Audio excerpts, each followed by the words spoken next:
doing? Yeah, I'm excited, man. I'm excited to be here. I peed like 3 times before I got out here. Like a freaking chihuahua. I couldn't stop. We went out drinking last night, a bunch of my friends, you know, and we came, and one thing I like to do is screw around in men's public restrooms.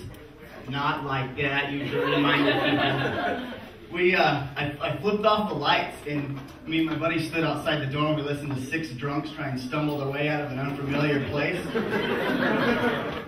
And I tell you what, another thing that I've always wanted to do in a men's restroom, but I've never actually done it, is I take some peanut butter in with you, and you make a lot of toilet paper, and you smear the peanut butter on it and drop it so the guy in the adjacent stall can see it and be like, hey buddy, could you kick that back over? It's peanut butter, relax everybody. You know, another thing I've always wanted to do is take like a marble and drop it in the toilet and be like, oh no, my glass eye. Just to see who stumbles in it. Yeah. Can you imagine?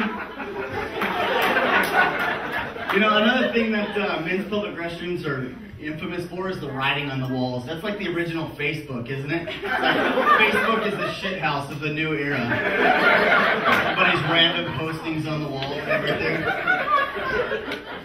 Do we have any Facebookers in here? Anybody? What about Twitter? Anybody in here Twitter? See, I've never tweeted. I've never tweeted because it sounds like a pussy fart. Like 5 years ago, if you would have told somebody that I just tweeted, they'd have been like, ew. It's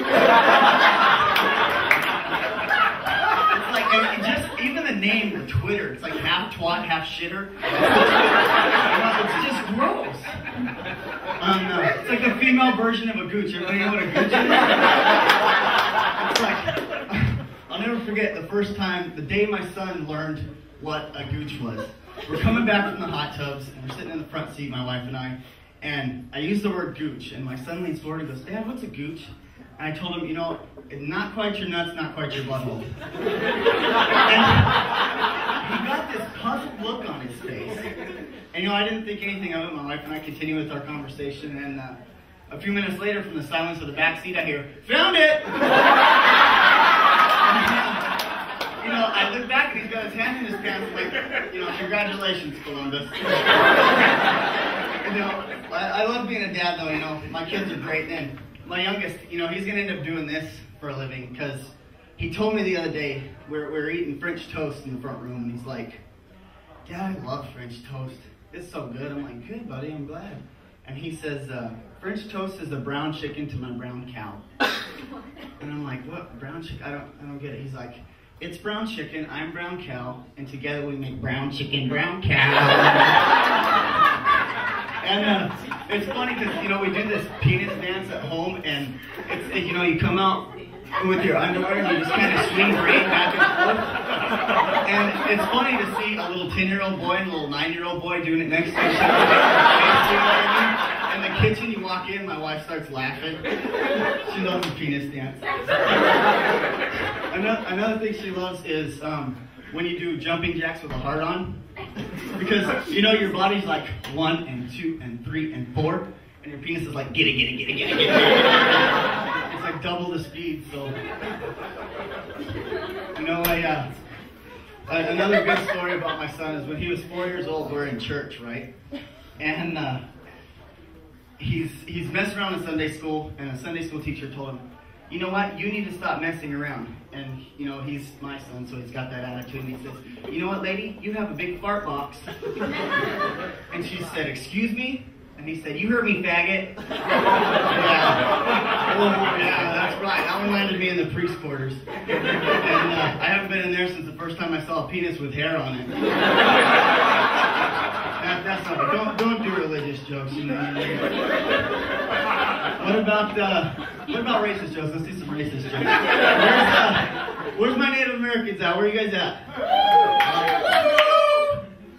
Look at all the white people get uncomfortable. Oh my God, honey, there's Indians in here. There's Indians. You guys read about it in the storybooks, but you never thought it was real, right? Don't worry, they left their bows and arrows at home. Yeah, let me talk to them for a minute. You guys are cool. They won't do nothing. So, before I go, I gotta leave you guys with the true story, right? we're coming back from the river. You know, in Sanford, there's really nothing to do, so that's what we do. We go to the river and swim. And I'm driving this little Datsun pickup, and my buddy Chase back there, he's sitting in the front seat next to me. And Jared is in the back, and he's kind of sitting on the edge. And his brother Joel is sitting on the tailgate with my friend Justin. And they're kind of, playing a little drag your feet game on the road. And Joel, see, Justin's a smaller guy. He's like me, so his toes were touching. But Joel's like 6'6", and his lanky ass stuck his leg out too far, and he got sucked out of the back of the truck. And his brother Jared has this panic look, and all Chase and I hear is, "Joel fell out! Joel fell out!"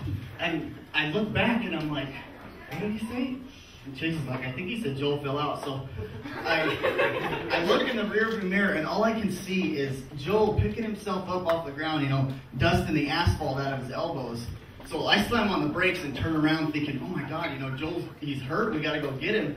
And we pull up, and he's all covered in dirt, and he's got the patch of hair missing from the back of his head where it slid on the asphalt. And the only thing he had to say was, "Oops."